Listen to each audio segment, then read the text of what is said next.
దండాలండి అయ్యా. అదేమిటి అప్పలస్వామి, డ్యూటీకి వెళ్ళలేదా? లేదండి, తమ కథ సగంలో ఆపి డ్యూటీ ఎక్కడానికి మనస్సు ఒప్పలేదు. అందుకని ఇవాళ సిక్కైపోయాను.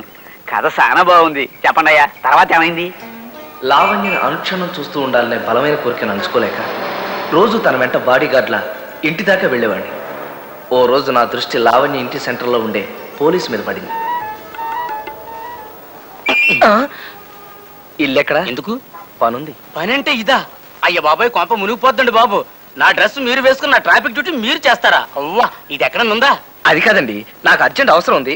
ఎంత ఒక్కరోజు, జస్ట్ 1 డే. అది కాదు, నా మాట వినండి చెప్తాను. అసలు ఒకసారి బాబు, నా వల్ల కాదండి. అది కాదండి. కుదరదండి బాబు. అరే ఇదిగో, ఇది ఉంచో అయ్య బాబు, మా ఎస్ఐ గారు తెలిసిందంటే నా ఉద్యోగం పోద్దండి బాబు. ఎప్పుడు ఇంతే అరే, ఊరికే కుదరదండి. అలరి. ఎవరిని చూస్తే అరే, ఏమనుకుంటారు? కుదరదండి. పదండి. అరే, పదండి, కుదరదంటున్నా, మాట డ్రెస్ చూసుకుందాం, పదండి.